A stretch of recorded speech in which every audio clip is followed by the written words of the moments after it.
Alright, now I'm back now with the second team that I'm going to review the draft work put in for the 2014 NFL Draft. Without further ado, it's going to be the Chicago Bears, who started out with, getting depth at the cornerback position with the 14th overall pick, Kyle Fuller out of Virginia Tech. Arguably one of the best corners, if not the best corner coming out the draft. Right up there with Darqueze Dennard, Justin Gilbert. Probably, I'll say like third, if not lower, for me. I liked Justin Gilbert than Darqueze Dennard, even though Dennard had a lot of boost in his stock after his team did so well, the defense altogether, Michigan State this year. But I did like Kyle Fuller. I think he has good size. I think he was like 6 foot, if I'm not mistaken. So he definitely has the size I like, the prototypical new brand of wide receiver covers that have to come out now. The cover guys have to be at least 5'11", 6 foot to handle guys like Megatron and Julio Jones, things like that, guys who were just larger than life. Then they went with the 51st overall pick with Ego Ferguson, defensive tackle out of LSU. Another school with a lot of deep talent at the defensive line position, defensive tackle, at least the last couple years.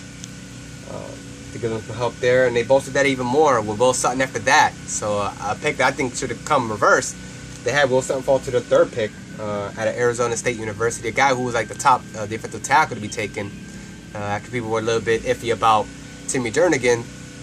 And then, before they got too high on Rashid Hageman, I think his weight was an issue. He fluctuated, he ballooned, he went low to a good weight. I think at one point he was like around 340, 350. He's only like 6'1", 6'2", something like that. He's not very tall. But we'll see how they do with getting those two tackles right there back to back. After that, they went with Carey, running back with the 117th overall pick, giving him some depth behind Matt Forte. He's been in the league about 8 years. Garrett Wolf never really panned out for him. Maybe it was just too undersized. Marion Barber at the tail end of his career didn't really produce much for them. So we'll see how they do now with that. Being the case, they followed up going back to defense with safety Brock Vereen. Brock Vereen out of Minnesota with the 131st overall pick. Not a bad pick. I remember the analysts kind of having a puzzled look on their faces when his name was announced, as if they were expecting a whole other position to be picked next, maybe offensive line or linebacker or something. But I liked how they diversified instead of going D-line, linebacker, D-line, linebacker, something like that. They switched it up on one with safety.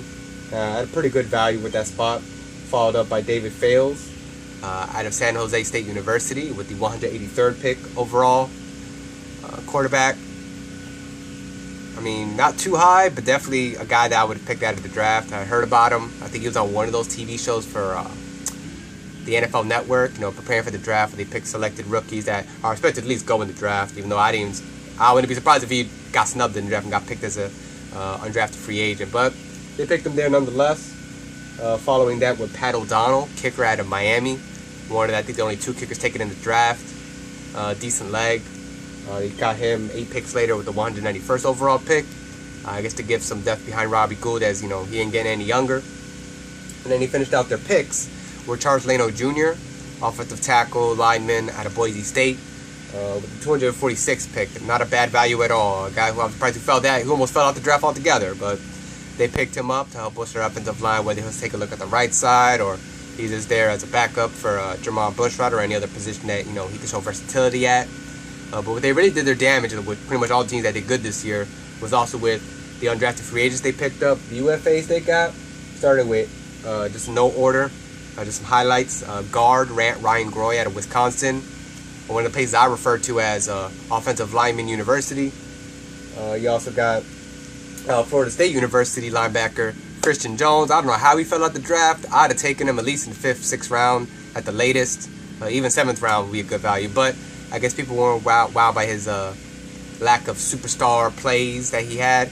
But still a big guy, big body, big school, good competition he played against. So he's definitely been toughened up.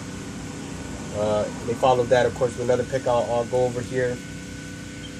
Looks like, linebacker Tanner Patrick out of Alabama.